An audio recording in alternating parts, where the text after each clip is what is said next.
Russian President Vladimir Putin met with Indian Prime Minister Narendra Modi in Uzbekistan. Modi publicly criticized the Russian leader over the war in Ukraine, saying, quote, "Today's era is not an era of war." Putin responded.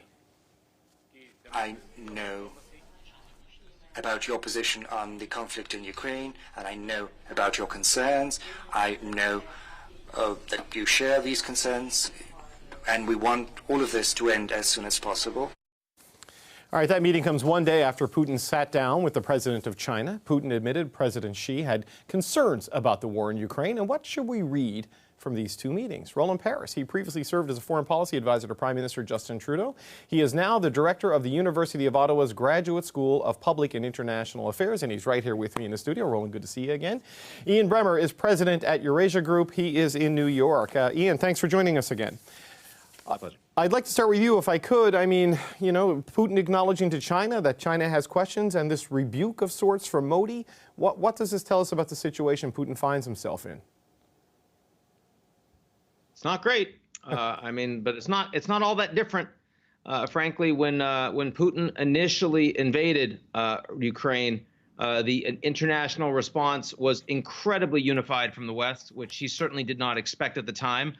And while the Chinese were his friends publicly, they also were doing everything possible not to break sanctions because they don't want to be a pariah. Now, I will say that the public statements by Modi at the Shanghai Cooperation Organization meeting were much sharper than we've ever seen before. And the public obeisance by Putin in the opening statements to Xi were much more sheepish than we've seen. But the actual policy positions over the course of the past few months have all been in the same direction, which is this is the single biggest misjudgment made by any major leader since the end of the Cold War. And Putin is the only one that doesn't seem to really recognize it.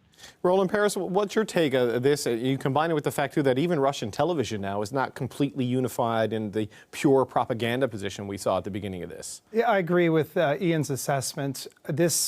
Although I would say that these exchanges, these public exchanges, were a setback for Putin. I'm sure that when he was planning to go to this SCO meeting, that he was hoping to be able to demonstrate that he had strong friends, that he was a global leader. And then in the interim, he suffers this humiliating military setback in Ukraine. And in those clips, he looked like a man who had to explain himself. So yes, China and India are not imposing costs on Russia. They're happy to buy Russian oil and energy at a discount. But Putin is a man who understands symbolism and gestures, and this was not reflecting, I'm sure, the strength that he wanted to project. Yeah, he's not a man we're used to seeing having to explain himself. But like Ian Bremmer, I want to pick up on the point that Roland just made, that if you look at Russia's energy sales, China and India, they're buying like over half of the seaborne oil, I think, coming out of that country. So like you have this dynamic that played out in public in the last couple of days, but money tells a bit of a different story. What's it say about their priorities? No, money tells the same story. That it's at a 30% discount. The Russians are not giving away their oil, but I mean, it's a hell of a lot cheaper because they're in such a poor position. The Russians are supplicants here, not the Indians and not the Chinese. And the Indians, by the way, are buying a lot less Russian military equipment than they used to. And that is because they don't want to buy MiGs and Russian helicopters if they don't think they can get spare parts. And while the Russian oil is still Russian oil, they don't have the ability to manufacture anymore.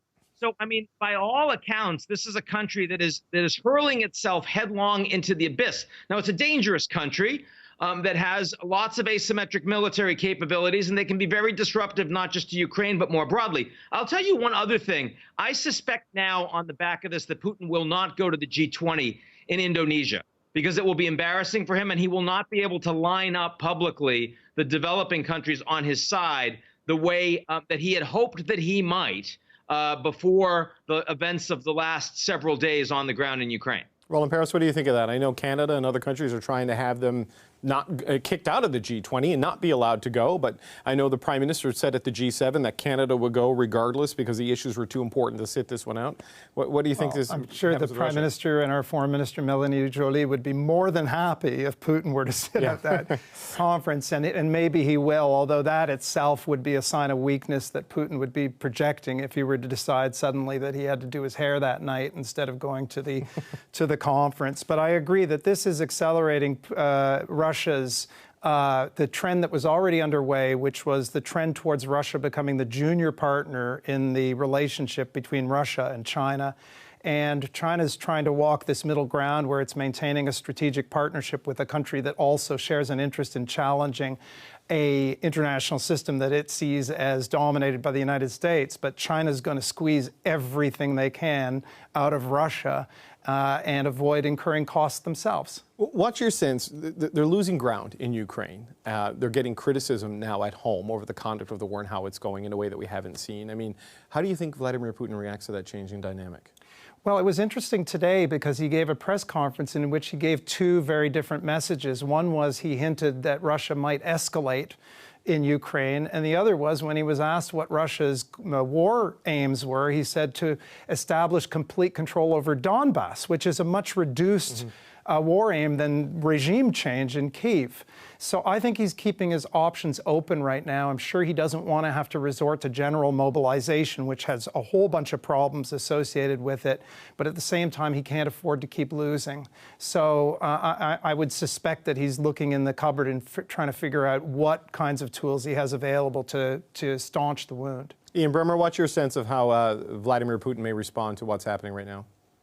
Well, he has responded by some military strikes on civilian energy and water infrastructure in Ukraine. He's punishing the Ukrainian people, but he does not have a near-term military option that will change the balance of forces on the ground, even if he were to order a limited mobilization, which would be unpopular in Russia. That's why he has resisted that so far. It would take 4 to 6 months minimum to get those troops raised and trained and into the field.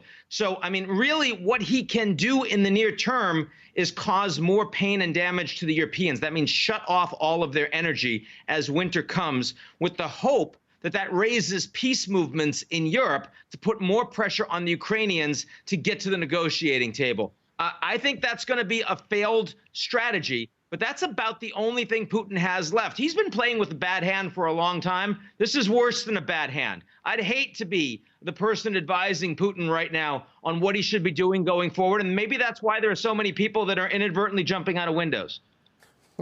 That is an epidemic in Russia. He does have an option, and it might be a last-ditch option for him, not talking about a nuclear option that I think is extremely unlikely.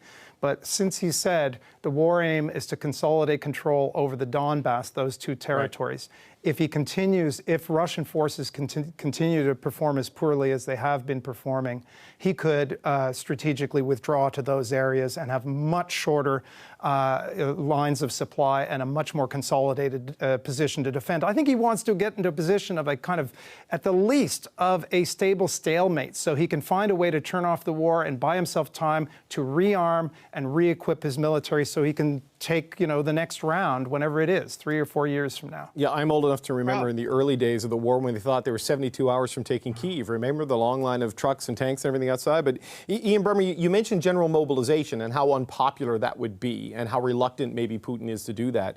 We are seeing reports from regional leaders at the lower level calling for a volunteer surge and a mobilization there. Do you think he's trying to get to that through proxies rather than doing it himself, putting it down to subordinates?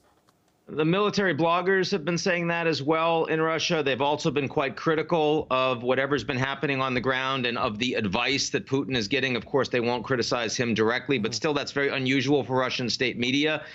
Look, I wouldn't be surprised at all if they do some sort of a raise of additional troops. But I think the reality is that the Russian military is spent, it's exhausted, it's corrupt.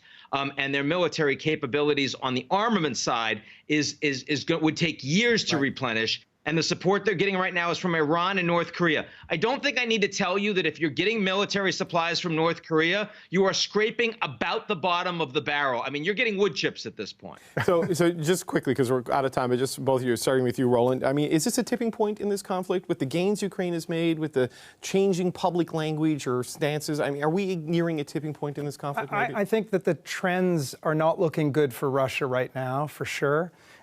Tipping point, I don't know. There have been so many unpredictable developments. I don't want to be like, overemphasize the significance of the present moment. That's the broad trend, though. Right. So, Ian Bremmer, maybe it's an unfair question, but I hope you can give us your thoughts on it. The tipping point is for Russia, not for Ukraine. The tipping point is that Russia has been decoupled from the G7 advanced industrial economies. That's never happened to a G20 economy before.